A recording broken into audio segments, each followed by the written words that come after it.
everyone, this is Peggy with Sweet Tea Makery and welcome to my channel. So today we're going to talk about some tips and tricks that makers can do for designing with silk florals, and also wreath makers can use some of these tips as well. So if you haven't already subscribed to my channel, please do so and tap that bell because it's going to let you know when I show my next tip.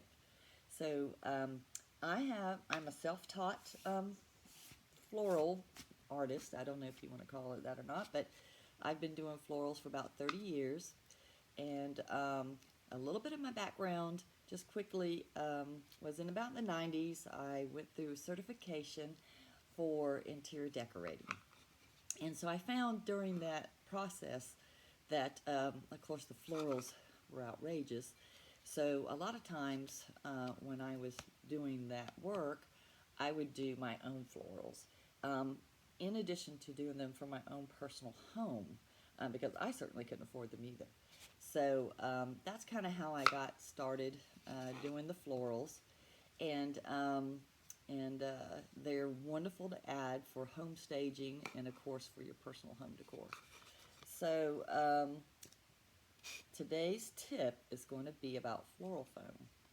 So just to show you, I have a container that I'm going to be making an arrangement in, and I needed a piece of floral foam to go in there. And of course you can take larger pieces. We all have a stash. I'll show you mine. So here's my stash, y'all. I pick them up whenever they're on sale or use coupons. But anyway, so I went through my stash and I couldn't find what I really wanted. And of course you can take a larger piece and cut it down. But I like to have a good variety. So a lot of times I'll pick up the ones that are already, green, and the ones that are white, because they come in different sizes. And this one actually, we'll stick this in here real quick. So this one actually works perfect. So when you can use a size that's close to what you're going to use on your container, you want to, if you don't want to cut it down, you can find one that's closest to that. And the big tip I'm going to show you now is that you can also paint your foam, okay? So you can take acrylic paint, cost about $1. You can get them on sale, use your coupons. This particular one, I used a darker acrylic paint. I like to use the multi-surface paint. So, but it comes in a variety of colors. And so I just pick it up and do it, use whatever color I want. I particularly are going to be using a fairly dark green foliage in this arrangement, and so you can see how nice it blends. So I went with a darker color. And again, I'm going to show you, so this is the before and this is the after. And what you do when you paint yours, I particularly, well, I won't do it now, but I guess we could. So one little extra tip is you can take a dowel or skewer, whatever, and I'm going to hold it up. So you would take your paint, and I use a sponge brush because this is very porous, and it absorbs a lot. And this is actually just one coat, so you'll see it. It doesn't have to be perfect, but and you just go around and you dab it on until it's covered. And then I did the sides as well, and I used this to keep it from getting all over my fingers. So anyway, that's one of the quick tips. So the second thing you can do is actually, again, this was the before and this is the after. So what this is a actual spray product, and it's called Color Tool Spray.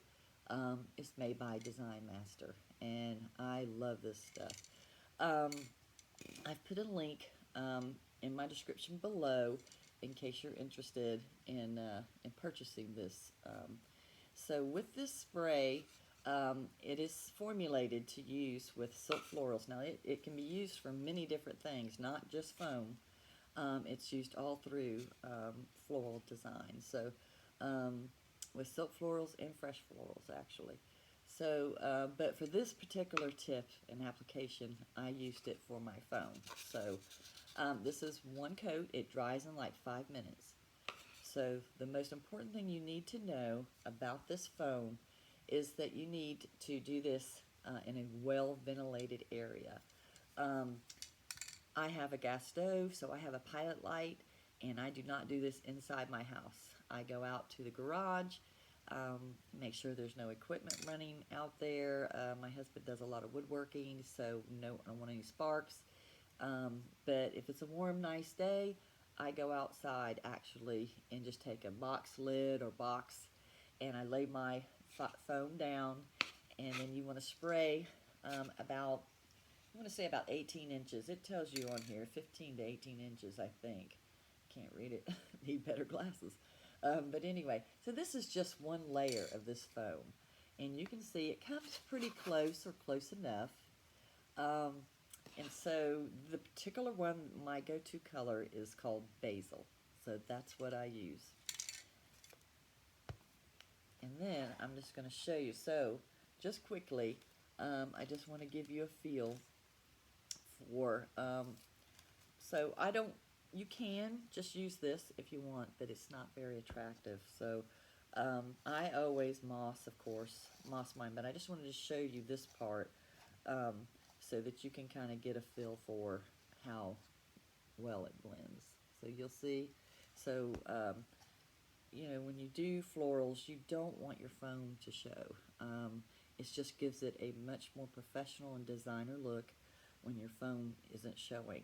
And this kind of saves you from having to use so much moss because it kind of it does blend in.